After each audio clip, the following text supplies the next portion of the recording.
Bonjour, on va commencer. Merci encore d'être là, fidèle à l'évolution et l'histoire humaine. Donc aujourd'hui, on va se concentrer sur l'histoire de l'Europe, qui est probablement le continent le plus compliqué à niveau d'histoire de l'homme, mais aussi en partie, il est le plus compliqué parce que c'est celui pour lequel on connaît plus de choses. Donc, la semaine dernière, nous avons vu que la diversité génétique des populations humaines diminue au fur et à mesure qu'on s'éloigne de l'Afrique. Elle diminue aussi avec un gradient ouest-est en Eurasie et puis à nouveau en Océanie et aux Amériques. Je vous ai montré comment ce phénomène a été interprété comme ce qu'on appelle la signature d'un effet fondateur en série, dont la taille de la population, au fur et à mesure qu'on s'éloigne de l'Afrique, diminue d'une façon progressive. Toutefois, l'ADN ancien, que c'est ce qui occupe les cours de cette année, a révélé beaucoup plus de ce que l'on savait sur l'histoire de l'Europe en particulier, et car ce schéma de diminution de diversité génétique, au fur et à mesure qu'on s'éloigne de l'Afrique, on ne tient pas beaucoup en Europe, parce que, par exemple, les populations européennes d'il y a 5000 ans montraient beaucoup moins de diversité génétique que ceux qui se montrent aujourd'hui. Et on verra comment cette diversité génétique a augmenté en Europe au cours des 5000 dernières années, dû à des migrations associées probablement, comme on verra, avec l'entrée en Europe des langues indo-européennes. Chaque fois, je vous montre et on parle quelques minutes d'abord de ce qu'on sait sur la diversité génétique des populations actuelles, donc de beaucoup d'entre nous, d'origine européenne. On sait que la diversité génétique des populations européennes est extrêmement corrélée à la géographie en Europe. Dans cette étude, où la diversité génétique de quelques milliers d'Européens et d'Européennes a été étudiée, on peut voir dans l'analyse en composants principales, donc je vous ai déjà expliqué les bases la semaine dernière, que chaque individu, ici chaque point c'est un individu, donc cette analyse en composants principales, comme vous pouvez voir, reflète parfaitement la géographie de l'Europe, avec l'Europe du Nord aussi, la France et la Suisse, les îles britanniques, la péninsule ibérique et la péninsule italienne, Grèce, Turquie, etc. Les auteurs de cette étude, ils ont même montré que si on exclut évidemment les migrations très récentes des dernières 100-200 ans, on peut prédire l'origine géographique d'un individu en Europe à une résolution d'entre 500 et 800 km. La corrélation entre diversité génétique et géographie est telle en Europe qu'on peut même la détecter à l'échelle des petites régions géographiques, comme on a vu rapidement la semaine dernière l'exemple de la Suisse, où on peut distinguer même les populations dépendant de la langue qui se parle, mais aussi la Finlande, l'Islande ou la Grande-Bretagne.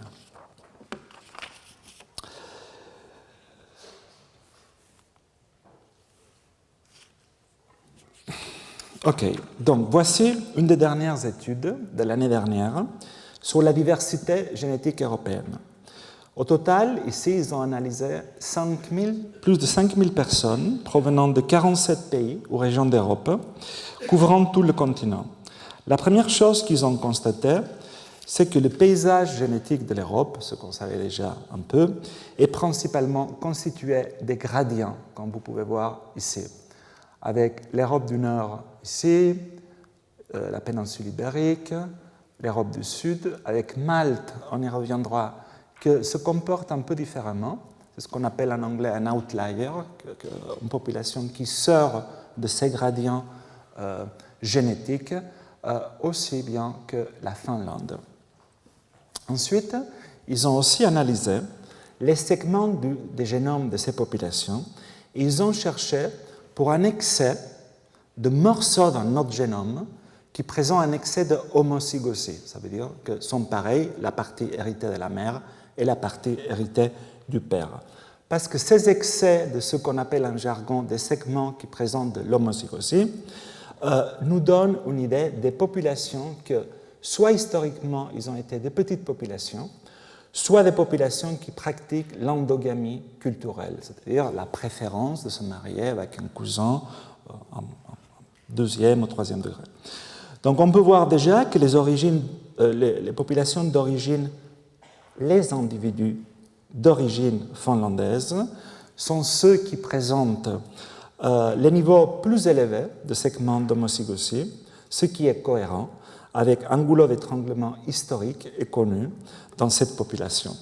D'autres populations, comme celles des îles Orcades, de Malte, de Chypre ou de Turquie, présentent également des niveaux plus élevés d'homozygosie que le reste, ce qui suggère également soit des petites tailles des populations ou la pratique d'une endogamie modérée. Un des exemples plus emblématiques à niveau national d'organisation de la recherche des différents pays en Europe, oui, en tout cas en Europe, oui, est représenté par les efforts du Royaume-Uni pour bien caractériser la diversité génétique de sa population. Dans cette étude, ils ont analysé la diversité de plus de 2000 individus provenant de différentes régions du Royaume-Uni, qu'ils ont comparé à plus de 6000 échantillons provenant de l'Europe continentale. Ce faisant, ils se sont d'abord concentrés sur la structure fine des populations du Royaume-Uni. Ils ont constaté, sur la base toujours de la génétique, qu'on peut distinguer 17 grands groupes de groupes génétiques, ce qu'on va appeler à partir de maintenant des clusters génétiques. Ces clusters, que vous pouvez voir ici en différentes couleurs, peuvent à la fois être regroupés en 4 grands groupes. Le groupe plus différencié, c'est celui qui correspond aux populations des îles Orcades, que vous pouvez voir ici et que vous pouvez voir ici, suivi par les populations galloises, suivi par les divisions ultérieures révèlent une différenciation plus subtile, que vous pouvez voir ici, comme la séparation du nord de l'Angleterre, de l'Écosse et de l'Irlande du Nord, du reste de l'Angleterre. À noter que le groupe le plus prédominant, le groupe génétique plus prédominant, c'est celui que vous voyez ici en rouge, qui couvre la majeure partie du centre et du sud de l'Angleterre et s'étend jusqu'à la côte est. En général, comme c'est le cas pour l'Europe continentale, les différences génétiques entre individus corrèlent aussi d'une façon frappante avec la géographie. Ensuite, ils ont comparé la diversité génétique du Royaume-Uni avec celle de l'Europe continentale, afin d'identifier les différentes influences de l'Europe continentale vers le Royaume-Uni. Ainsi, l'observation que les échantillons des îles Orcades diffèrent génétiquement du reste du Royaume-Uni est cohérent avec l'implantation historique et le contrôle à long terme des Orcades par les Vikings. Rappelez-vous que les Orcades ont fait partie de la Norvège de 875 jusqu'à 1472. Donc vous pouvez voir ici que les différentes populations du nord de l'Europe, ils ont une influence particulière dans ces populations-là que, si on regarde en bas, correspond aux îles Orcades.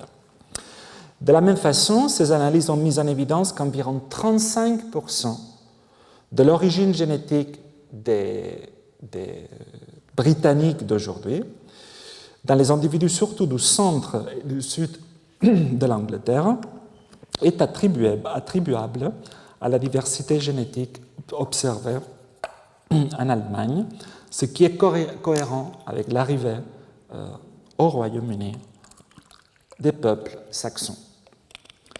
Cette étude a également proposé l'existence des mouvements populationnels de l'Europe continentale vers l'Angleterre du Sud-Est entre la fin du Mésolithique et le début de la période romaine.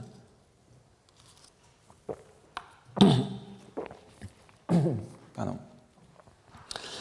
Ce n'est qu'en 2020 que pour la première fois, on trouve une étude génomique de la population française Donc, dans ces cas-là, c'est une équipe de l'Université de Nantes qui a analysé les profils génétiques de plus de 2000 Français de différentes régions de l'Hexagone. Ils ont montré que la diversité génétique française suit généralement un modèle d'isolement par la distance, c'est-à-dire qui corrèle avec la géographie. Mais ils ont vu également que certains clusters génétiques apparaissent comme résultat de diverses barrières géographiques. Par exemple, toujours, vous pouvez voir ici les différents clusters génétiques en différentes couleurs, et vous pouvez voir déjà que la Loire a été une barrière géographique qui sépare les populations du Nord aux populations du Sud. Donc cette ligne de rupture génétique située le long de la Loire reflète une frontière politique et culturelle qui a été longtemps corrélée avec les royaumes et les comtés du Nord et du Sud de la Loire.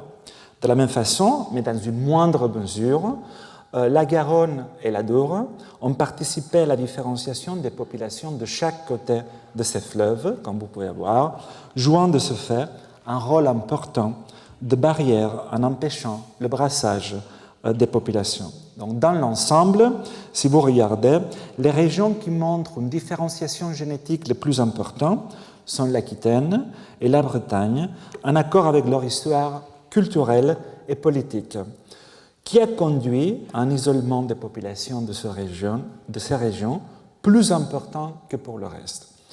Toutefois, et c'est très important ce que je veux dire, il faut souligner que même si ces frontières historiques, culturelles et politiques semblent avoir façonné la diversité génétique de la France d'aujourd'hui, la population française reste, en tout cas d'un point de vue historique, et en tout cas d'un point de vue génétique, assez homogène.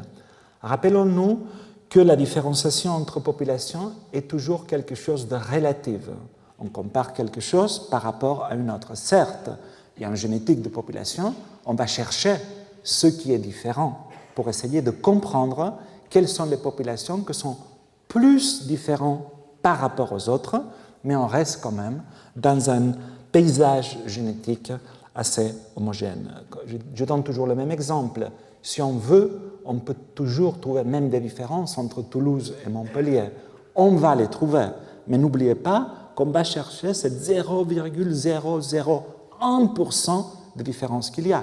Et si on pousse ce raisonnement très très loin, on arrive à la fin aux différences entre chacun de nous, entre chaque individu. Mais encore une fois, la diversité génétique des populations actuelles peut ne pas refléter la diversité génétique des populations du passé, ni nous renseigner soit sur quelles populations du passé en Europe ont contribué à la diversité génétique actuelle, ce qu'on connaît comme la continuité génétique, ou quelles populations sont disparues.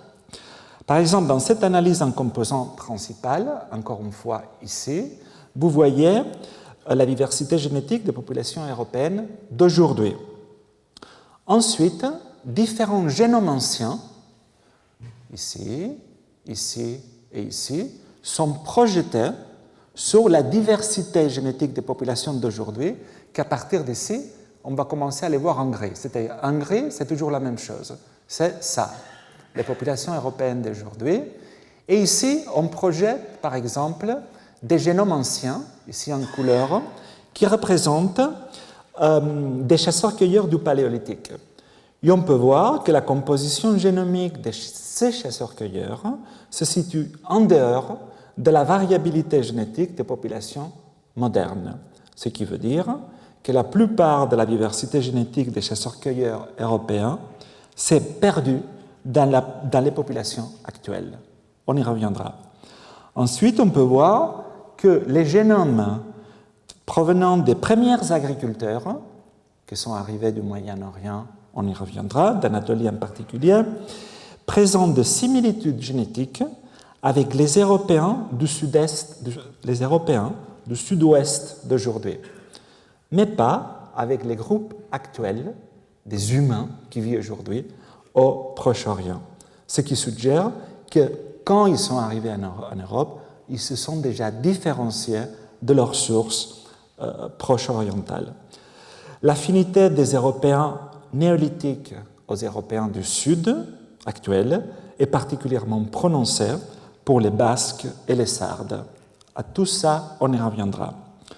Et enfin, quand on analyse les génomes des populations européennes de l'âge de bronze, et on les projette sur les populations européennes d'aujourd'hui, dans l'âge de bronze, il y a environ 4000 ans, on voit que la composition génétique des populations dans certaines parties de l'Europe commence déjà à devenir similaire aux actuels groupes en Europe aujourd'hui. Donc, c'est en gros à partir de l'âge de bronze que les populations européennes commencent à devenir ce qu'ils sont maintenant. On verra le comment de tout ça en détail dans quelques minutes.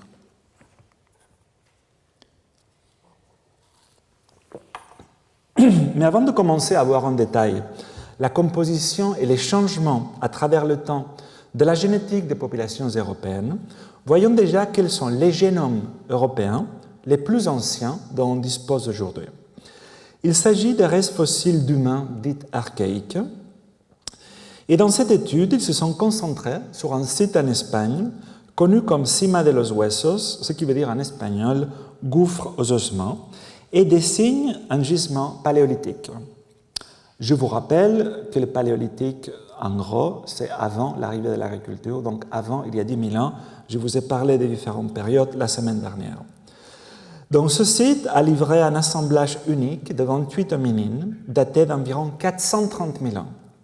Ces fossiles partagent certains traits dentaires et crâniens avec les néandertaliens du Pléistocène supérieur, par exemple un prognatisme médiofacial. Cependant, le génome mitochondrial, c'est-à-dire hérité par la voie maternelle, d'un de ces individus, de Cima de los Huesos, ils ont vu qu'il était plus proche de l'ADN mitochondrial des Denisoviens, donc des hommes archaïques en Asie, que de celui des Néandertaliens.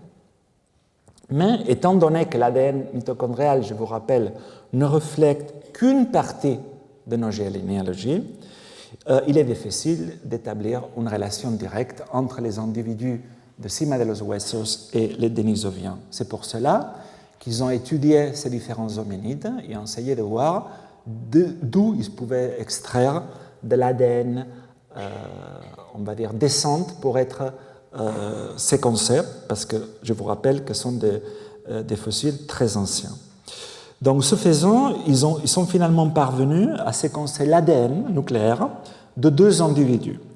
Et en comparant les positions informatives du génome de ces 2 individus de Cima de los Huesos avec d'autres génomes dont on disposait déjà, le génome néandertalien, le génome dénisovien et un génome humain, ici ils ont pris un africain, ils ont vu qu'en effet, les 2 individus de Cima de los Huesos partagent beaucoup plus de positions informatives avec les néandertaliens, entre 39 et 43%, qu'avec les dénisoviens, entre 7 et 9% seulement. Donc cette étude a montré que les hominines de Cima de los Huesos datant de 430 000 ans sont liés aux ancêtres des néandertaliens plutôt que des dénisoviens.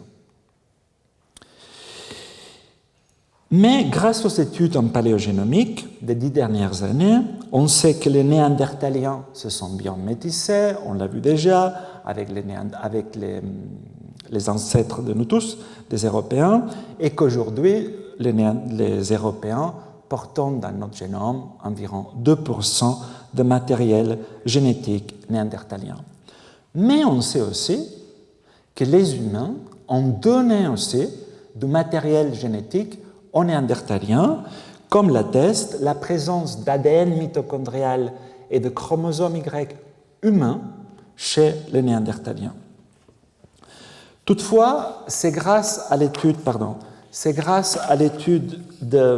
et au séquençage des génomes d'anciens humains, c'est-à-dire des sapiens qui ont vécu dans différents moments de l'histoire et de la préhistoire, qu'on sait également aujourd'hui que certaines populations humaines ont contribué à la diversité génétique de ce que nous intéresse aujourd'hui, des Européens actuels, tandis que d'autres populations humaines se sont éteintes dans le chemin. Voyons alors d'abord qui sont ces individus habitant soit en Europe, soit en Eurasie plus généralement, qui se sont éteints et qui n'ont pas donc participé à la diversité génétique européenne. Commençons par l'homme de Ust-Ishim, le nom donné à un fossile d'Homo sapiens trouvé en 2008 en Sibérie occidentale. Donc, daté de 45 000 ans, ce fossile se distingue par la préservation de son ADN, ce qui a permis en 2014 le séquençage complet de son génome, ainsi devenu le génome humain le plus ancien séquencé à ce jour. Sur cette carte, vous pouvez voir la localisation de Ust-Ishim, ici en jaune, et en rouge, vous voyez les sites où certains néandertaliens ont été retrouvés, y compris le site 4, ici, qui correspond à la grotte de Denisova, où ensuite ils ont trouvé cette phalange qui est devenue après le seul représentant actuel, en tout cas à niveau génétique, des Denisoviens.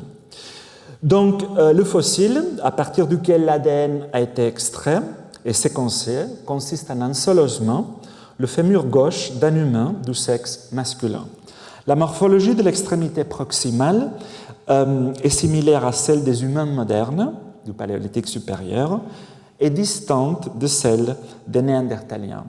Ensuite, d'un point de vue génétique, ils ont voulu regarder à quelle population Ust-Ishim ressemblait, en comparant leur génome à ceux d'un groupe de populations humaines à travers le monde, toujours dans le cadre d'une analyse en composants principal dont vous connaissez déjà le principe. Vous pouvez voir ici la position de Ust-Ishim, et donc le fait que Ust-Ishim, dans l'analyse en composant principal, est proche de 0, sur les deux premiers axes, suggère qu'il ne partage pas beaucoup plus d'ascendance avec un groupe d'humains en particulier. Cela donc suggère que la population à laquelle Ust-Ishim appartenait, cette population a divergé des ancêtres des populations actuelles d'Eurasie, ou en même temps avant de leur divergence mutuelle en Européens et Asiatiques.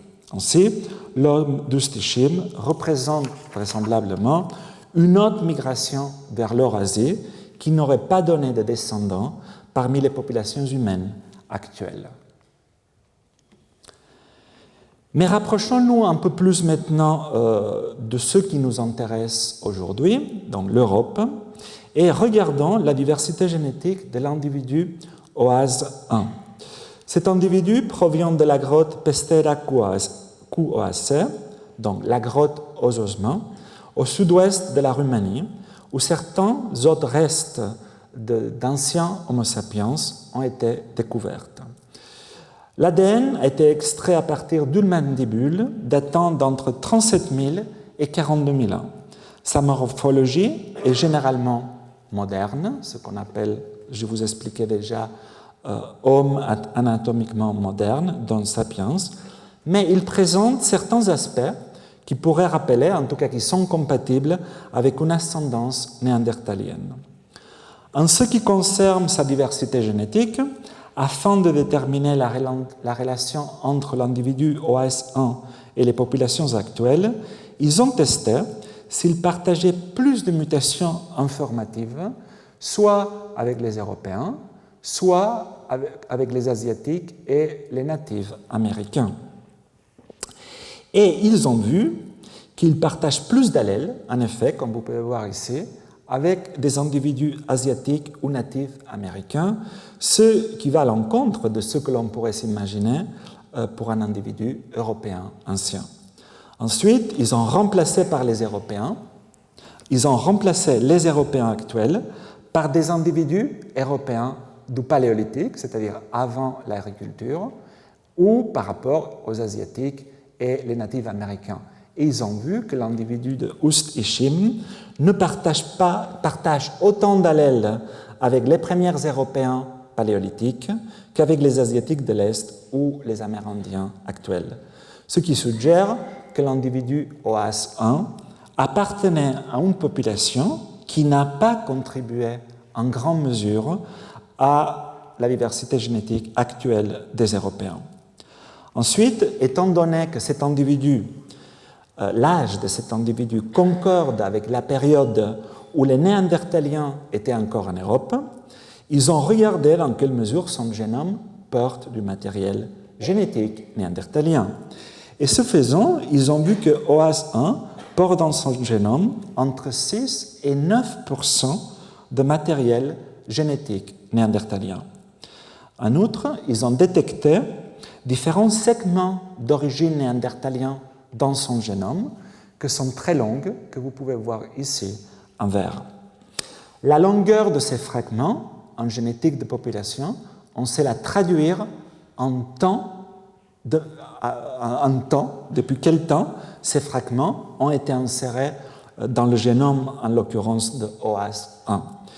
Et ainsi, la longueur génétique suggère que l'individu OAS1 avait un ancêtre néandertalien comparant au 4e, 5e ou 6e degré, donc au maximum 200 ans auparavant. Donc, dans l'ensemble, cette étude a montré qu'OAS1 a peut-être fait partie d'une première population humaine, moderne, qui s'est croisée avec les Néandertaliens, mais qui n'a pas beaucoup, encore une fois, contribué à la diversité actuelle des Européens. Enfin, parlons de l'individu Zlatikun, qui pourrait être le plus ancien représentant des humains modernes en Europe. C'est en 2021 que des analyses génomiques ont révélé que le crâne fossile d'une femme retrouvée en Tchéquie actuelle dans les années 50 était bien plus ancien qu'on ne l'imaginait. Les datations de Zlatikun restent controversées. Dépendant des études, ils vont d'environ 15 000 ans jusqu'à 19 000 ans, 27 000 ans, voire 34 000 ans. Donc, dans cette étude, ils ont séquencé son génome afin de comprendre dans quelle position de l'arbre généalogique des humains Zlatikun se retrouve, ce qui pourrait aussi nous renseigner sur son âge, ainsi que sur ses relations avec d'autres Européens. Donc, sur la base de la génétique, cette fois-ci, ils ont daté Zlatikun à environ 43 000 ans, mais avec une incertitude qui va de 31 000 ans à 53 000 ans. Pour vérifier si Zlatikun dérive de la même population que Ust-Ishim, ils ont testé les relations de chacun de ces individus à d'autres anciens chasseurs-cueilleurs eurasiens. Et de manière intéressante, ils ont constaté que Ust-Ishim partage davantage de relations génétiques. Plus de 0, c'est plus de relations avec Ust-Ishim. Moins de 0, c'est plus de relations avec Zlatikun. Et ils voient que Ust-Ishim partage davantage de relations génétiques avec des individus eurasiens plus tardifs que Zlatikun. Ce qui suggère que ce dernier, c'est-à-dire Zlatikun, pourrait faire partie d'une population qui s'est séparée plus tôt des autres et qui a donné naissance après à Ust-Ishim et d'autres populations eurasiennes. Ils ont constaté aussi que Zlatikun appartenait à une population qui ne semble avoir contribué ni aux Européens ultérieurs, ni aux Asiatiques. Son génome porte environ 3% d'origine néandertalienne, similaire à celle d'autres chasseurs-cueilleurs européens du paléolithique supérieur. Cependant, encore une fois, les longueurs de segments néandertaliens sont plus longues que celles observées dans le génome de l'individu Ust-Ishim en Sibérie, vieux de 45 000 ans pourtant, ce qui suggère que Zlatikun est l'un des premiers habitants eurasiens après l'expansion de Sapiens hors d'Afrique. Toutefois, comme pour Ust-Ishim et OAS1, Zlatikun ne montre aucune continuité génétique avec les humains modernes qui ont vécu dans les dernières 30 000 ans. Voyons maintenant l'essentiel des données d'ADN anciens qui ont permis de retracer l'histoire de l'Europe, y compris les génomes anciens qui ont contribué à la diversité génétique des Européens actuels. Dans cet histogramme, vous montre la distribution temporelle des individus anciens dont les données génétiques sont disponibles actuellement, provenant de l'Europe jusqu'au mont Oural et du Proche-Orient jusqu'en Iran.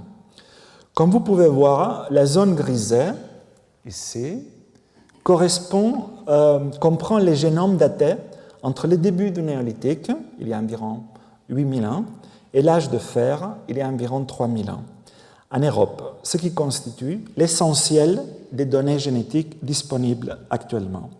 Comme on peut voir dans le tableau, la région géographique pour laquelle on dispose de plus de génomes anciens est toujours l'Europe, avec plus de 5000 génomes disponibles actuellement. L'Afrique et l'Océanie sont les régions pour lesquelles on dispose de moins d'informations. Donc, les génomes anciens disponibles en Europe maintenant représentent non seulement les dernières 45 000 ans de l'histoire européenne, mais aussi les différents modes de vie que les populations humaines européennes ont pratiqués. Ici à gauche, vous pouvez voir les quelques centaines de génomes anciens qu'on dispose de chasseurs-cueilleurs, dont leurs génomes ont été séquencés et dont leur diversité génétique a contribué à la diversité génétique actuelle des Européens. Le plus ancien génome associé à des populations européennes plus tardives sont ceux de Kostenki XIV en Russie occidentale et de Goyer Q116 en Belgique actuelle, datés respectivement d'il y a 39 000 ans et 37 000 ans. Ils représentent les branches précoces des deux ascendances très distantes qui sont liées de manière différentielle aux populations de chasseurs-cueilleurs européens. Le premier groupe génétique clair observé en Europe, nommé Vestonice, d'après les individus âgés d'environ 30 000 ans du site de Dolny Vestonice ici, comprend des génomes datés de 34 000 avant 6 000 ans et s'étend de la République tchèque à la Belgique et au sud d'Italie. Après le dernier maximum glaciaire, donc la phase la plus froide de la dernière période glaciaire, la diversité génétique identifiée dans l'individu Goyer 116 réapparaît chez les individus associés à l'industrie archéologique magdalénienne, datant de 19 000 ans en Ibérie, dans le site El Mirón, ici, et environ 15 000 ans en Europe centrale. Cette dernière période en Europe est suivie par le réchauffement climatique, que s'appelle de Bolling à l'érode, qui coïncide avec la présence d'une nouvelle diversité génétique nommée Villabrunin, d'après l'individu de 14 000 ans du site Villabrunin en Italie, montrant cet individu-là des liens génétiques avec les populations actuelles et anciennes du Proche-Orient. En revanche, comme on le verra, l'étude des génomes provenant d'individus datés de moins de 30 000 ans, ici à droite, nous renseigne sur des mouvements populationnels beaucoup plus récents qui ont laissé leurs traces sur les Européens d'aujourd'hui, comme l'arrivée des peuples des steppes pendant l'âge de bronze ou les expansions grecques et phéniciennes au cours du 3e millénaire avant Jésus-Christ. Dans cette étude, les chercheurs ont séquencé l'individu Kostenki XIV, donc je vous disais, un des génomes les plus anciens en Europe qui ont contribué à la diversité génétique ultérieure. En effet, Kostenki XIV a été trouvé en 1954 à côté du fleuve Don, en Russie, et a été daté il y a entre 36 000 ans et 38 000 ans. Son génome a été comparé à ceux provenant d'autres individus chasseurs-cueilleurs du Mésolithique, mais aussi à des fermiers néolithiques et des populations actuelles. À niveau global, mondial, si vous voyez ici, on peut voir que Kostenki XIV partage plus c'est rouge, plus de partage, plus c'est bleu, moins de partage. Donc on peut voir qu'il partage une ascendance génétique proche des chasseurs-cueilleurs européens, certains sibériens occidentaux et contemporains et de nombreux européens, mais pas les asiatiques de l'Est. Au centre de l'Europe, on peut voir ici à droite qu'il partage plus de diversité génétique avec les populations de l'Europe du Nord. Enfin, ils ont étudié la présence néandertalienne chez Kostenki XIV et on peut voir ici, en couleur, vous avez les populations modernes d'aujourd'hui, y compris les Français ici, et ici vous avez les populations anciennes. Et ce qu'on peut voir, c'est que tandis que les populations modernes, ils ont toujours entre 1,5 et 2% de matériel néandertalien dans leur génome, Kostenki XIV en présente un peu plus, à la hauteur de 2,5. La présence de ces fragments néandertaliens chez Kostenki XIV a été utilisée pour calculer, encore une fois, le temps de métissage entre humains et néandertaliens, et dans cette étude, ils l'ont daté à environ 54 000 ans. Mais quid de la diversité génétique et la structure, parce que là, jusqu'à là, je vous parlais d'un génome qu'on interprète comme ce génome doit représenter une population. Mais maintenant, essayons de prendre différents génomes anciens et voir plus généralement, faire un peu plus la génétique des populations, la structure entre ces différents génomes. Et donc là, ils se sont dit, mais quelle est la structure en général et la diversité génétique des chasseurs-cueilleurs en Europe? Donc pour répondre à cette question, ils ont analysé la diversité génétique de 51 Européens, datant d'il y a 45 000 à il y a 7 000 ans, y compris certains génomes connus dont je vous ai parlé déjà, comme Kostenki XIV, OAS 1 ou Goyer 116. Au cours de cette période, ils ont observé d'abord ici que la proportion d'ADN néandertalien diminue d'environ 3,6% au début jusqu'au 1,5-2% actuel, ce à travers le temps. Ça. Donc, ce qui montre, ce qui est cohérent avec la sélection naturelle contre l'entrée des variants néandertaliennes dans le génome des humains, à l'exception notable, comme vous pouvez voir ici, de OAS1, quand je viens de vous le présenter avant. Ensuite, ils se sont penchés sur l'étude de la structure génétique de tous ces chasseurs-cueilleurs. Et en gros, ils ont pu identifier 3 grands groupes génétiques ou 3 grands clusters génétiques. D'abord, celui-là, ce cluster-là génétique, qui serait le cluster qu'ils appellent Bestonice, donc de 26 000 ans, 34 000 ans, datant d'avant le dernier maximum glaciaire et associé à la culture gravétienne. On peut y voir également ici le cluster Elmiron, donc plutôt venant d'ici, dans 19 000 ans, 14 000 ans, composé d'individus ayant vécu pendant le dernier maximum glaciaire et associé à la culture magdalénienne. Et enfin, on peut y voir le groupe Villabrunin, ici. Donc, 14 000 ans à 7 000 ans, composé d'individus ayant vécu après le dernier maximum glaciaire associé à la culture épigravétienne. Cette étude a présenté aussi pour la première fois donc, le génome de l'individu Goyet 116, dont on sait aujourd'hui que, comme Kostenki XIV, a contribué à la diversité génétique des Européens postérieurs. Voici un graphique de métissage entre tous les individus clés qu'ils ont analysés. Déjà, on peut voir, comme on le savait déjà, que la diversité génétique représentée par Ustishim ou représentée par Malta 1 en Asie, on en parlera la semaine prochaine, n'ont pas contribué à la diversité génétique des Européens d'après. Mais on peut voir aussi que le cluster Westonice, datant d'avant le dernier maximum glaciaire, est principalement issu de la diversité génétique de Konstantsky 14. Aussi, on peut voir qu'une partie de la diversité génétique d'Elmiron, qui aurait vécu pendant le dernier maximum glaciaire, est reliée à celle de Goyette.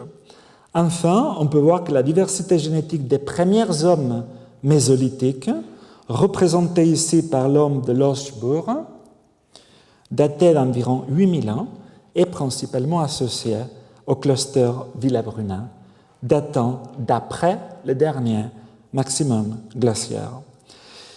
C'est très important ici à souligner que tous ces liens que je vous raconte entre les populations et les différents métissages sont en constant changement, dépendant des nouvelles données qui arrivent, des nouveaux génomes séquencés, parfois peut complètement bouleverser l'histoire de ces populations et les liens entre elles. Donc aujourd'hui, je vous raconte ce qu'on sait à ce jour sur les relations généalogiques entre populations.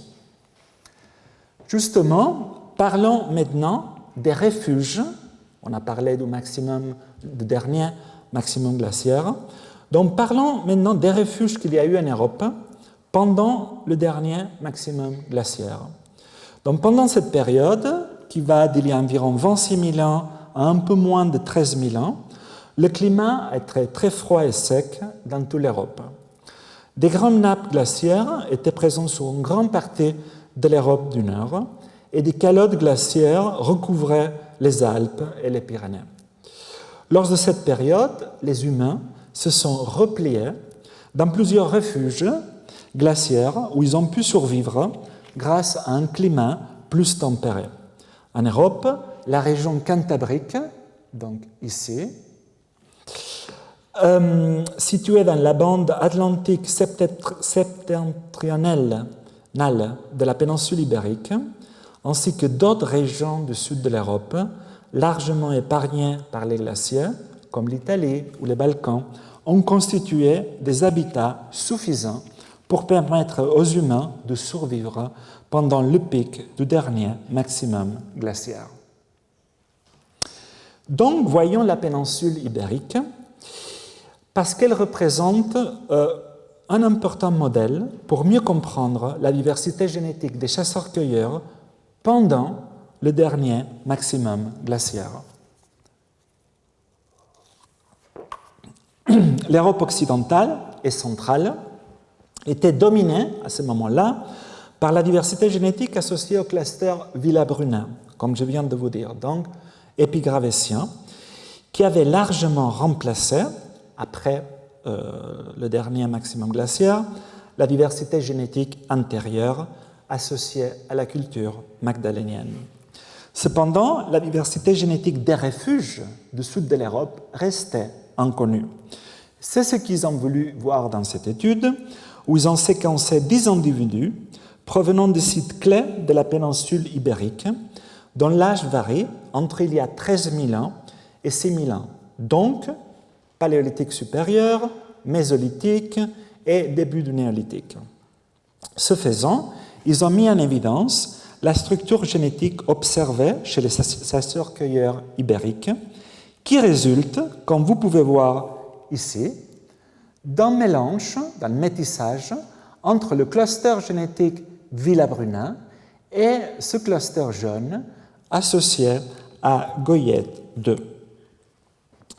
Donc, cela suggère que, donc, un métissage génétique entre épigravésien, Villabrunin, et magdalénien, Goyette 2. Cela suggère une survie dans la péninsule ibérique de deux lignées d'origine paléolithique tardive pendant le Mésolithique, alors que la diversité génétique des chasseurs-cueilleurs, par ailleurs dans toute l'Europe, avait été complètement remplacée par le cluster génétique Villabruna, ici en bleu. Donc, dans cette étude très récente, en gros, il est sorti la semaine dernière, ici, ils ont voulu revisiter l'histoire européenne du Paléolithique jusqu'au Néolithique, en analysant 356 génomes anciens de chasseurs-cueilleurs de 14 pays d'Europe, datant d'il y a 35 000 ans à 5 000 ans. Il se constate qu'avant la dernière période glaciaire, d'abord ici, vous avez cela représente le temps, 40 000 ans, 5 000 ans, et ça, les différentes régions européennes, du sud-ouest jusqu'à l'est de l'Europe. Et chacun de ces couleurs représente la diversité génétique, ces clusters génétiques, ces différents groupes génétiques qui ont vécu en Europe. Et en parallèle, vous pouvez voir ici les différentes périodes de l'Europe d'il y a 40 000 ans, pendant l'Orignacien, jusqu'à la transition mésolithique, néolithique. Donc, ils ont pu voir déjà que, tout d'abord, dans la période gravétienne, il y a deux grands groupes génétiques de chasseurs-cueilleurs associés à cette culture. À l'ouest, associés à la diversité génétique de Goyette 116, et à l'origine du cluster Fournol, qu'on trouve à l'ouest de l'Europe. Et à l'est de l'Europe, on trouve toujours, donc c'est pour le revisiter, le cluster Westonice en Europe de l'Est. Et comme on peut voir aussi dans ce schéma, il y aurait également eu un métissage en Europe centrale pendant ce temps-là entre ces deux groupes génétiques. Ensuite, pendant le dernier maximum glaciaire que vous voyez ici, le groupe Fournol survit à l'ouest, peut-être dans la région franco-cantabrique, conduisant à des populations plus tardives associées à la culture magdalénienne, donc associées aux individus Goyette II et Elmiron. En revanche, l'ascendance trouvée chez les individus de l'Europe de l'Est associés aux Gravétiens, le fameux groupe Westonice, ne laisse pas de descendants dans les populations d'après le dernier maximum glaciaire, qui sont remplacés, comme vous pouvez voir, par le groupe Villabruna, surtout en Europe du Sud. Enfin, vers la fin du Paléolithique, donc on se place ici maintenant, et avant la transition mésolithique-néolithique, en Europe de l'Ouest, on trouve un groupe mixte avec des caractéristiques héritées du groupe Fournol, ici, mais aussi de Goyette II et de Villabruna. Ça, en Europe du Sud-Ouest et de l'Est. En Europe centrale, on trouve ce groupe-là, qu'ils appellent Oberkassel, associé principalement à la diversité génétique épigravétienne, qui remplace complètement la culture magdalénienne précédente. Et enfin, en Europe de l'Est, il se trouve ce groupe génétique qu'ils appellent Sidelkina, qui est en fin de compte, si on va en arrière, lié à la diversité génétique ancienne de l'Asie du Nord, représentant les chasseurs-cueilleurs de l'Est de l'Europe. À noter que le groupe génétique Oberkassel et le groupe génétique Sidelkina, donc Europe centrale et Europe de l'Est, sont restés largement isolés pendant près de 6000 ans, jusqu'à ce que des interactions génétiques entre ces deux groupes soient observées pour la première fois il y a environ 8000 ans en Allemagne en particulier. En conclusion, cette étude révèle que l'Europe occidentale et le sud-ouest de l'Europe ont servi de refuge climatique pour la persistance de groupes humains pendant la phase la plus froide de la dernière période glaciaire, tandis que les populations de la péninsule italienne et de la plaine d'Europe orientale ont été génétiquement bouleversées. Concentrons-nous maintenant sur la phase la plus récente de l'histoire européenne, c'est-à-dire la transition entre le mésolithique et le néolithique. Cette même étude montre qu'il y a plus de 9000 ans, ici, en couleur, vous voyez les différentes compositions génétiques, on ne trouve que 3 groupes génétiques bien différenciés, pour résumer. À l'est, le groupe Sidelkina, dont je viens de vous parler. À l'ouest, le groupe Oberkassel, mais toujours au sud de la France et péninsule ibérique, des réminiscences de la culture magdalénienne représentée par Goyette II. Pendant les millénaires après, ici, on voit que le groupe Oberkassel et Sidelkina commencent à se métisser entre eux, mais il y a environ 7500 ans, on commence à voir, ici en vert, ici vous voyez beaucoup plus en vert, l'arrivée d'un autre composant génétique, en vert, associé aux fermiers néolithiques provenant d'Anatolie. Justement, parlons maintenant de l'arrivée de l'agriculture en Europe. Donc, jusqu'à la fin du Paléolithique, comme vous savez, tous les peuples européens étaient des chasseurs-cueilleurs. Puis, à différentes époques, en Europe et ailleurs, puis à différentes époques successives, il y a entre environ 10 500 ans et 5 000 ans, une production alimentaire basée sur la domestication d'un petit nombre de plantes, mais aussi d'animaux sauvages, est apparue indépendamment dans plusieurs foyers dans le monde, comme vous voyez ici. Comme la production alimentaire conférait d'énormes avantages aux agriculteurs par rapport aux chasseurs-cueilleurs, elle a déclenché la dispersion de la culture agricole et probablement des populations aussi, comme on verra, avec leur langue et leur mode de vie. Ces événements migratoires constituent le processus le plus important de l'histoire humaine du néolithique. Dans le cadre de l'Europe, nous savons aujourd'hui, sur la base des restes archéologiques, que l'agriculture serait venue du croissant fertile. Le croissant fertile étant une région du Proche-Orient qui comprend aujourd'hui le nord-est de la Syrie, le nord de la Mésopotamie et une partie du sud-est de la Turquie. Dans cette carte, vous pouvez voir la répartition du site archéologique du blé, en particulier, les plus anciens en Europe et au Proche-Orient, qui retrace l'arrivée de l'agriculture. Ce que l'on peut constater est qu'il existe un gradient temporel qui va de plus de 10 000 ans au Proche-Orient et arrive en Europe du Nord et de l'Ouest dans les dernières 5 000, 6 000 ans. Mais cette répartition en gradient pose une question clé. L'arrivée de la culture agricole en Europe a-t-elle été le résultat d'une transition culturelle ou plutôt d'un véritable mouvement des populations? C'est-à-dire, c'est l'agriculture qui a été apprise ou c'est des agriculteurs qui se sont déplacés avec la culture? Sur la base de l'archéologie, seulement, c'est très difficile de distinguer entre ces deux hypothèses, c'est-à-dire l'hypothèse de la transmission d'une culture, ce qu'on appelle la diffusion culturelle, ou l'hypothèse de la diffusion de gènes des humains, qu'on appelle la diffusion démique.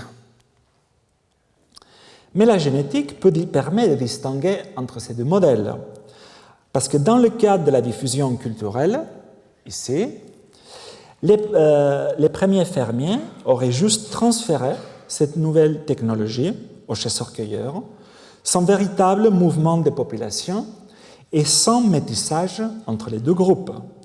En revanche, le modèle de diffusion démique ici défend l'idée que l'agriculture se serait imposée à travers les continents grâce aux migrations des peuples fermiers, qui auraient aussi bien transmis aux chasseurs-cueilleurs la nouvelle technologie, mais aussi leurs gènes via le métissage.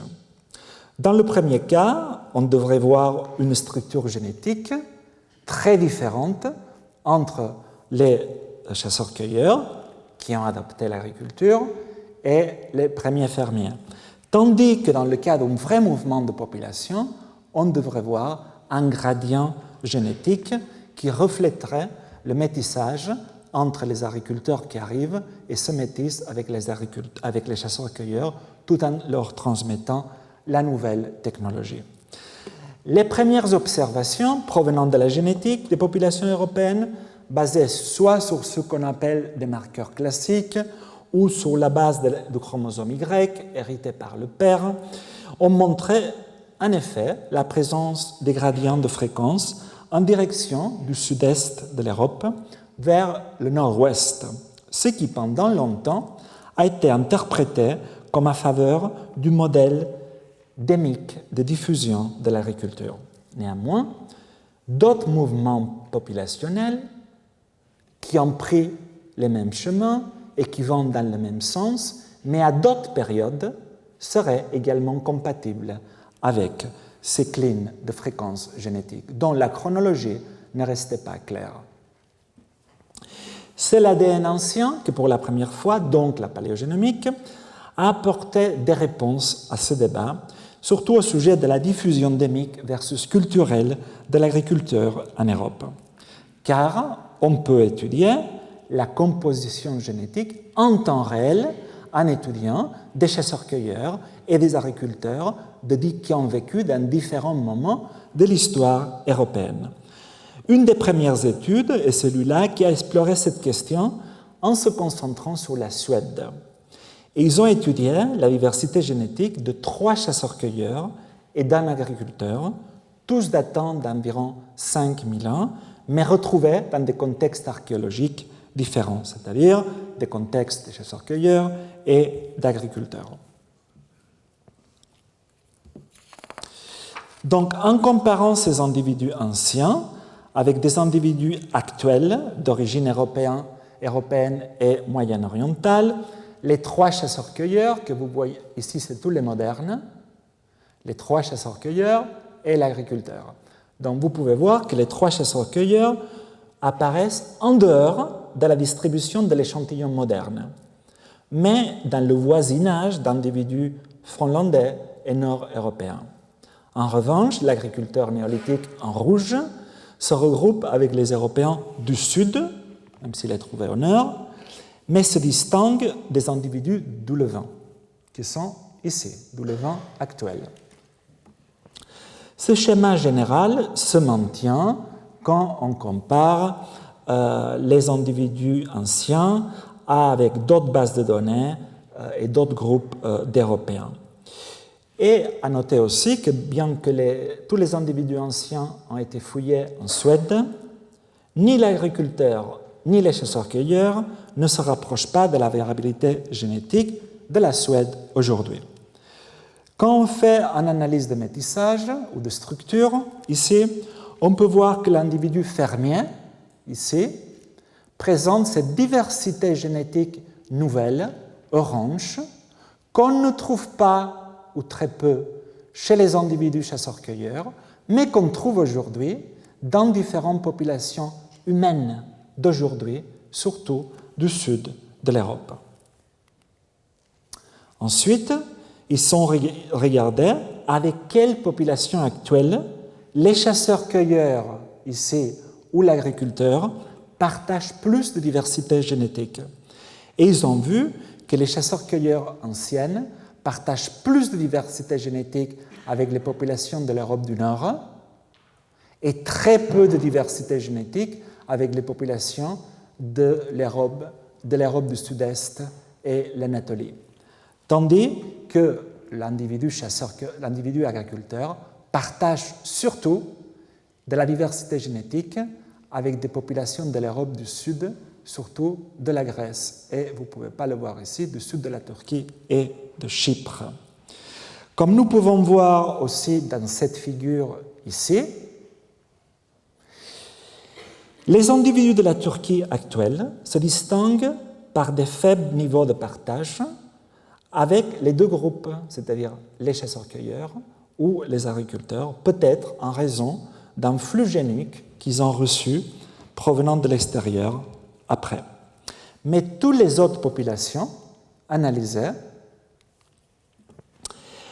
peuvent se représenter comme un cline dans lequel le partage d'allèles avec les chasseurs-cueilleurs est négativement corrélé au partage d'allèles avec les agriculteurs néolithiques.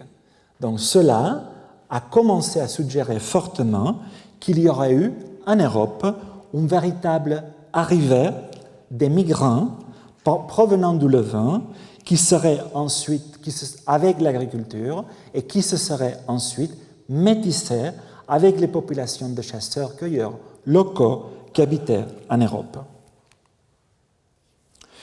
Pour pallier le petit nombre d'individus anciens étudiés, ce même groupe a réalisé une autre étude 2 années après. Tout d'abord, ils ont confirmé que les chasseurs-cueilleurs ne partagent pas de diversité génétique avec les populations européennes actuelles, ici en gris, tandis que les fermiers en rouge se rapprochent encore une fois des populations actuelles du sud de l'Europe. Ensuite, ils ont regardé avec quelles populations, encore une fois, les chasseurs-cueilleurs et les agriculteurs partagent plus de diversité génétique en commun. Ils ont constaté que les chasseurs-cueilleurs se rapprochent surtout des populations du nord de l'Europe, tout en particulier les Lituaniens, tandis que les fermiers néolithiques se rapprochent surtout des populations du sud de l'Europe, en particulier les Sardes. Ensuite, ils se sont intéressés plus généralement au niveau des diversités génétiques des chasseurs-cueilleurs et des agriculteurs. Ils ont vu que les chasseurs-cueilleurs sont ceux qui présentent le moins de diversité génétique comparé aux agriculteurs anciens et aux populations européennes actuelles, tandis que les agriculteurs présentent des niveaux de diversité génétique plus ou moins comparables aux populations européennes actuelles. Donc, ces résultats suggèrent plus généralement que les groupes de chasseurs-cueilleurs de l'âge de pierre en Europe étaient historiquement peu nombreux, probablement en raison de l'oscillation de conditions de vie ou d'une capacité de charge limitée. Mais ces études jusqu'à là étaient limitées en général à des génomes anciens provenant du nord de l'Europe. Et donc ici, il restait à savoir comment c'était la situation plus générale à l'échelle de l'Europe. Et c'est sur cette question qu'une autre étude s'est penchée. Ici, ils ont séquencé les génomes de 230 individus anciens provenant un peu partout de l'Europe et ayant vécu entre il y a 8500 ans et 2300 ans. Les analyses en composants principales ont montré que les échantillons du néolithique anatolien ne ressemblent pas aux populations actuelles du Proche-Orient et en revanche, ils se rapprochent avec les premiers agriculteurs européens de l'Allemagne, d'Hongrie et d'Espagne. Encore une fois, cette étude soutient l'hypothèse d'un vrai mouvement de population qu'aurait amené l'agriculture en Europe à partir d'Anatolie. D'autres études, que je n'ai pas le temps de mentionner, ont par la suite confirmé ces observations en augmentant la taille des génomes étudiés et la couverture géographique et temporelle. Et ils ont confirmé qu'un composant génétique provenant de l'Anatolie s'est déplacé dans les dernières 8000-9000 ans dans toute l'Europe, soutenant le modèle de diffusion endémique de l'agriculture. Et qu'est-ce qu'on sait aujourd'hui? Parce qu'il y a eu plein d'études après. Donc, on sait aujourd'hui que les premiers agriculteurs européens étaient génétiquement distincts des chasseurs-cueilleurs contemporains, qu'ils étaient contemporains, habitant le continent. Les échanges génétiques entre les deux groupes semblent avoir été limités dans les premières phases d'expansion des agriculteurs, mais des échanges plus intenses ont eu lieu dans les phases ultérieures. La plupart des agriculteurs présents en Europe continentale autour d'il y a 8000 ans semble descendre des populations, donc, habitant le bassin égéen, donc plus ou moins la Grèce et l'ouest de la Turquie, mais leurs origines génétiques et géographiques à eux, à ceux qui se sont déplacés après vers l'Europe, restaient un peu controversées. On sait également que les agriculteurs anciens de la mer Égée sont apparentés aux agriculteurs d'Anatolie centrale, mais ils présentent également des affinités avec les agriculteurs du Levant sud. Cela suggère une origine commune, de toutes ces populations avant la propagation de l'agriculture vers l'ouest, potentiellement dans la région du croissant fertile.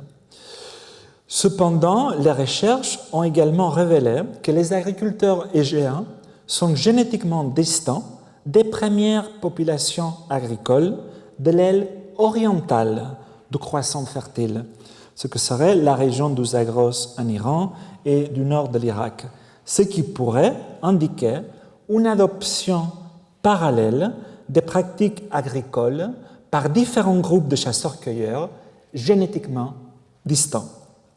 En outre, il existe des preuves de continuité génétique, c'est-à-dire que la population n'a pas changé génétiquement, entre les populations épipaléolithiques et néolithiques d'Anatolie, ce qui suggère des transitions locales en Anatolie vers l'agriculture sans flux génétique majeur. Voici, encore une fois, une des dernières études qui abordait la question, en essayant de revisiter l'histoire des Européens, du Pléistocène à l'Olécène, et d'établir une chronologie robuste des différents événements ayant eu lieu. Pour cela, ils ont généré des génomes à haute résolution, ce qui n'était pas le cas de la plupart des études d'auparavant, d'agriculteurs et de chasseurs-cueilleurs distribués le long d'un transect géographique et temporel allant de l'Asie du Sud-Ouest à l'Europe centrale occidentale. En regroupant les individus anciens avec des populations de référence modernes, ils ont constaté 3 grands groupes d'individus anciens. Les chasseurs-cueilleurs européens d'Europe, les fermiers anciens d'Europe et d'Anatolie, qui, comme vous pouvez voir ici, se rapprochent des Sardes, toujours. Et un 3e groupe, ici, qui est composé juste de 2 individus, un fermier de l'Iran et un chasseur-cueilleur du Caucase. Donc, conformément aux analyses précédentes, les agriculteurs présentent des affinités les plus fortes avec les Sardes modernes. En outre, ils ont constaté une nette distinction entre les chasseurs-cueilleurs en bleu et les agriculteurs en vert. Les 2 jaunes ici, c'est ces 2 individus-là, qui sont des outliers, c'est-à-dire qui ne rentrent pas dans la clean. Et ils ont confirmé aussi que les agriculteurs présentent beaucoup plus de diversité génétique que les chasseurs-cueilleurs. Mais le plus important de cette étude, c'est leur modélisation démographique qu'ils ont utilisée afin de reconstruire avec précision l'histoire démographique de l'Europe, de la période préglaciaire jusqu'au néolithique. Le scénario démographique, donc, le plus soutenu, indique qu'avant le dernier maximum glaciaire, les populations de chasseurs-cueilleurs étaient relativement peu structurées en Europe. Ensuite, il y a 25 000 ans, pendant le dernier maximum glaciaire, il y a eu une première séparation entre chasseurs-cueilleurs occidentaux et chasseurs-cueilleurs de l'Est. Ces chasseurs-cueilleurs de l'Est sont ceux qui deviendront après les agriculteurs. Et leurs analyses indiquent aussi que les chasseurs-cueilleurs occidentaux se sont ensuite différenciés en 2 groupes à la fin du dernier maximum glaciaire, il y a environ 20 000 ans. La faible diversité génétique des chasseurs-cueilleurs dont je vous parlais avant pourrait être due au goulot d'étranglement sévère qu'ils ont subi pendant le dernier maximum glaciaire. Ensuite, il y a environ 15 000 ans, comme vous pouvez voir ici, il y a une divergence des chasseurs-cueilleurs de l'Est en deux groupes. Ceux qui deviendront après les agriculteurs iraniens, ici, et ceux qui deviendront après les premiers agriculteurs anatoliens, donc ceux qui sont arrivés en Europe. Après, ici, vous voyez qu'après les derniers maximums glaciaires, les chasseurs-cueilleurs de l'Europe centrale se sont mélangés, il y a environ 14 000 ans, avec la population ancestrale des agriculteurs, appelée East 1, ici, probablement dans une région englobant le sud-est de l'Anatolie et le nord du Levant. Ensuite, ici, il y a une séparation de ce groupe métissé déjà en deux. Une population au nord, dans le Caucase, et une population qui reste au sud, dans l'est de l'Anatolie. Peu après, il y a environ 13 000 ans, ici, les ancêtres des premiers Européens, des premiers fermiers anatoliens et européens se sont mélangés une deuxième fois avec les chasseurs-cueilleurs de l'Europe centrale et orientale. Et enfin, il y a 9 000 ans environ, c'est le scénario le plus soutenu par les données génétiques, c'est une vraie expansion d'humains, une vraie migration à partir de la zone de la région égéenne ici, vers la Serbie, les Balkans et le couloir danubien, l'Autriche et l'Allemagne du Sud, qui seraient finalement atteints il y a environ 7500 ans. Donc, selon ce scénario, les premiers agriculteurs se seraient métissés aux communautés locales des chasseurs-cueilleurs en Europe, ce qui confirme le modèle de diffusion démique. Contrairement à l'Europe continentale, dans le Levant, l'Anatolie de l'Est et l'Iran, l'agriculture soit s'est développée localement, soit a été principalement stimulée par la diffusion culturelle. En conclusion de cette étude assez pionnière dans le sens de faire de la modélisation démographique avec de l'ADN ancien et essayer de donner un soutien statistique aux données, plus que juste empirique, comme c'était de l'observation auparavant, révèle que les premiers agriculteurs d'Anatolie et d'Europe sont issus d'un métissage en plusieurs temps d'une population provenant d'Asie du Sud-Ouest avec une population de chasseurs-cueilleurs de l'Ouest, suivie d'un fort goulot d'étranglement après le dernier maximum glaciaire.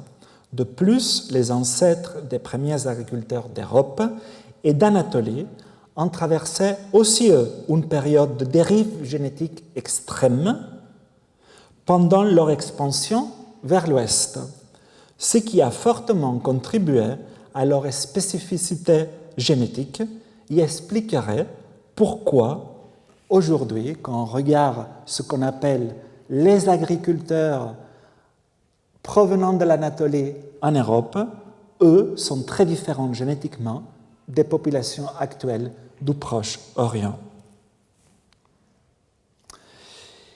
Mais l'arrivée de l'agriculture et des agriculteurs en Europe est loin d'être la dernière grande migration qu'a façonné la diversité actuelle des Européens d'aujourd'hui.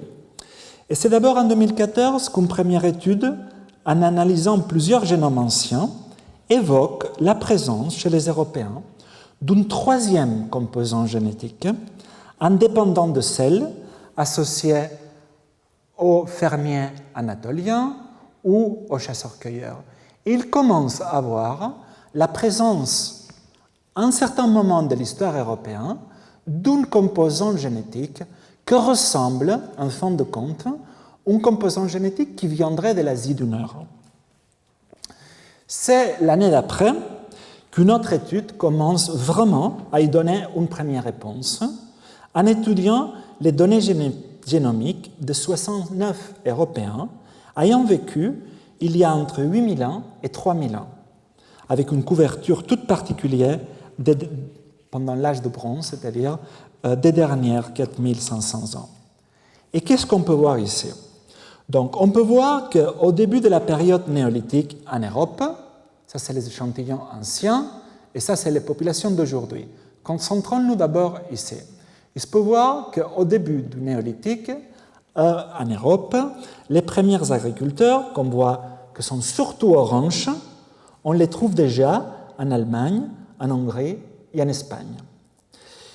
Il y a de 6000 à 5000 ans, les agriculteurs ici d'une grande partie de l'Europe commencent à se métisser avec les chasseurs-cueilleurs, donc on voit leurs traces en bleu. Donc ils commencent à avoir un mélange avec ceux qu'ils trouvent sur place. Mais c'est à partir d'il y a 4500 ans, à la fin du néolithique et le début de l'âge de bronze, qu'une autre diversité génétique que vous voyez ici en vert apparaît en Allemagne et en Hongrie. Cette composante génétique est retrouvée chez les éleveurs des steppes associés à la culture Yamna, qui descendaient d'un métissage, entre chasseurs-cueilleurs de l'Europe de l'Est et d'une population d'ascendance proche orientale. Donc cette composante génétique verte apparaît en Europe centrale pour la première fois avec la culture de la céramique cordée, qui partage des éléments de culture matérielle avec des groupes de steppes tels que les Yamna. Les données génétiques présentées dans cette étude fournissent des preuves directes que la diffusion de cette culture, des steppes jusqu'à l'Europe centrale, n'a pas été un phénomène de transmission d'idées, mais d'une vraie migration et en plus relativement soudaine. En effet, le peuple de la céramique cordée, si vous pouvez voir ici son génome, par exemple ici, du néolithique tardif en Allemagne, retrace 75% de ses ancêtres au Yamna, témoignant d'une migration massive vers le cœur de l'Europe à partir de la périphérie orientale. Cette ascendance steppique a persisté chez nous tous les Européens centraux, échantillon né il y a moins de 3000 ans et omniprésent chez les Européens d'aujourd'hui, comme vous pouvez voir ici, que vous distinguez, la composante anatolienne reliée à l'agriculture, en orange, les réminiscences des chasseurs-cueilleurs européens et la composante âge de bronze Yamna chez toutes les populations aujourd'hui. On peut voir que toutes les populations européennes actuelles résultent d'un mélange tripartite entre chasseurs-cueilleurs de l'ouest de l'Europe, fermiers néolithiques d'origine anatolienne et éleveurs steppiques Yamna de l'âge de bronze. Dans cette étude, ils se sont intéressés à une question assez différente et assez intéressante, que c'est la contribution des hommes et des femmes pendant les migrations européennes, qui ont façonné la diversité des Européens d'aujourd'hui. Donc, ils se sont intéressés à la migration en provenance d'Anatolie pendant la transition néolithique et à la migration qu'on vient de voir des peuples Yamna. Ils ont aussi comparé, je ne vais pas rentrer dans les détails techniques, la diversité de chromosomes X, dont les femmes en portent 2, mais les hommes, on n'en porte que 1. Et ils ont comparé la diversité des populations sources et des populations receveuses métissées. C'est-à-dire, ils ont comparé les peuples anatoliens et les peuples fermiers européens, d'une part, et ensuite les peuples Yamna d'origine, avec tous les peuples européens aujourd'hui, qui ont cette composante génétique d'origine des steppes pontiques. Donc pour les Européens du néolithique, on peut voir ici la diversité génétique n'est pas très différente si l'on regarde les autosomes que si l'on regarde les chromosomes X. En revanche, quand on regarde les Européens de l'âge de bronze, ici, on peut voir que tandis que les autosomes montrent une grande diversité génétique en rouge d'origine des steppes, les chromosomes X, donc les femmes, présentent une contribution génétique des steppes beaucoup moindre, ce qui suggère qu'il y a eu un manque de femmes pendant ces migrations. Donc, en combinant toutes les données, on obtient une image beaucoup plus générale et ce qu'ils ont vu, c'est qu'il y a eu un grand nombre d'hommes et de femmes migrants avec l'arrivée de l'agriculture en Europe depuis le début du néolithique, mais des contributions presque exclusivement masculines pendant l'expansion à partir de la steppe pontique caspienne. Ainsi, ils ont proposé que le changement culturel massif qui accompagnait le passage à l'agriculture est compatible avec une migration à grande échelle d'un sous-ensemble de la population, des familles, et avec un taux de propagation plus lent. En revanche, le résultat, combiné aux preuves archéologiques, suggère que la migration en provenance de la steppe pontique a été fortement menée par les hommes, plutôt liée à des conquêtes et potentiellement par le biais de chevaux nouvellement domestiqués. Pour en finir, les mouvements en Europe ne s'arrêtent pas là. Et il y a eu aussi d'autres études fondées sur la paléogénomique qui ont étudié soit des histoires à niveau micro-régional, soit des histoires reliées à certaines populations plus isolées, comme ça peut être par exemple les Basques, ou comme peut être aussi toute l'influence des Vikings dans le nord de l'Europe. Laissez-moi vous parler juste de deux exemples. Une, c'est l'histoire de la Méditerranée occidentale. Un, parce que c'est intéressant, et deux, parce que ça m'intéresse à moi aussi, parce que je viens de l'île de Majorque. Donc, la façon dont les différents composants génétiques que l'on vient de voir a affecté la Méditerranée occidentale restait relativement mal comprise. C'est pour cela que dans cette étude, ils ont généré des données d'ADN ancien provenant de 61 individus des îles Baléares, de la Sicile et de la Sardaigne, ayant vécu entre il y a 7000 ans et le Moyen Âge. Les résultats, qu'on peut voir ici, toujours en différentes couleurs, montrent qu'au moins 50% de la diversité génétique des îles de la Méditerranée occidentale est attribuable à la composante génétique néolithique anatolienne en vert, suivie de la composante attribuable aux chasseurs-cueilleurs, qu'on peut voir dans cette couleur, un peu vert aussi, mais ce n'est pas vert. On va l'appeler jaune. Je ne le vois pas très bien, mais c'est une autre couleur. Bon. Et suivi de celle provenant des steppes que vous pouvez voir ici en orange. Toutefois, des différences importantes sont observées entre îles et entre archipels.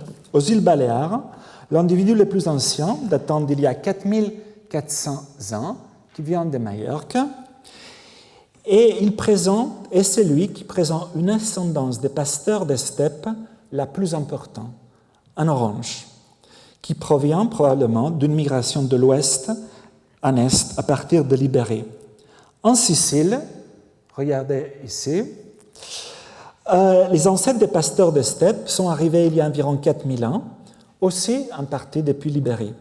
Toutefois, on trouve également des traces importantes dans quelques échantillons de la composante néolithique iranienne, ici en rouge, arrivée il y a environ 3000 ans. Cela pourrait représenter un lien avec l'expansion culturelle des Mycéniens, même si cela reste à prouver. Enfin, la Sardaigne, que tout le long de ce cours aujourd'hui, je vous disais toujours, c'est celle qui ressemble le plus qui porte plus de composants génétiques des fermiers néolithiques d'origine d'Anatolie. Effectivement, on le voit aussi à niveau de l'ADN ancien, avec une exception notable. Des premiers agriculteurs, une exception notable, un individu ayant vécu il y a environ 4200 ans, ici, non, ce n'est pas lui, ici, un individu ayant vécu il y a 4200 ans de la Sardaigne, qui, en provenant de l'Afrique du Nord, ce qui montre déjà des liens entre les deux parties de la Méditerranée dans une époque relativement ancienne. Ensuite, le deuxième exemple, c'est sur les Basques, que comme certaines autres populations, souvent on entend dire que sont considérées comme une population résiduelle remontant au Paléolithique. Cette étude s'est intéressée à cette question en analysant les génomes de 8 individus associés à des vestiges archéologiques de cultures agricoles dans la grotte del Portalón, dans le nord de l'Espagne, ici. Le profil génétique de ces individus est le même, comme vous pouvez voir ici, est le même que tous les agriculteurs d'Europe qui sont mélangés avec des chasseurs-cueilleurs, que se sont mélangés avec les chasseurs-cueilleurs sur le chemin vers l'Ibérie. Mais le plus intéressant est que ces individus de ce site qui s'appelle El Portalón, pourtant des fermiers avec une diversité génétique provenant de l'Anatolie, présentent la plus grande affinité génétique avec les Basques actuels. Ces derniers ne présentant pas de lien génétique avec les chasseurs-cueilleurs. Donc, je vous rappelle que la langue basque, l'euskera, est un isolat linguistique qui n'a aucun lien de parenté avec les langues parlées aujourd'hui en Europe. Et les études en général souvent ont conclu que la langue basque était une relique de l'ancienne diversité linguistique pré-agricole de l'Europe, dont les racines remontant au Paléolithique. Ces données suggèrent que les Basques remontent leur ascendant génétique plutôt aux premiers agriculteurs ibériques. Et cette observation suggère que les Basques et leur langue pourraient être liés au premier stade de la propagation de l'agriculture en Europe. Ce qui reste évidemment tout ça à confirmer. Donc, pour conclure, qu'est-ce qu'on a vu jusque-là? On a vu que les Européens sont le résultat d'un métissage entre 3 grands composants génétiques. Celle arrivée il y a 40 000 ans d'Afrique, pendant le Paléolithique, qui aurait subi certaines modifications lors du dernier maximum glaciaire et le repeuplement post-glaciaire. Tout ça que s'est métissé avec la composante arrivée du bassin égéen de l'Anatolie dans les dernières 8 000, 9 000 ans, qui aurait amené l'agriculture en Europe, qu'à la fois se serait métissé avec ce dernier composant, que c'est que grâce à la paléogénomique qu'on a pu le mettre en évidence, que serait arrivé des steppes pontiques dans les derniers 5000 ans, pendant l'âge de bronze, et que peut-être, reste à confirmer, peut-être aurait introduit les langues indo-européennes qui parlent aujourd'hui la plupart des Européens. Je vous remercie.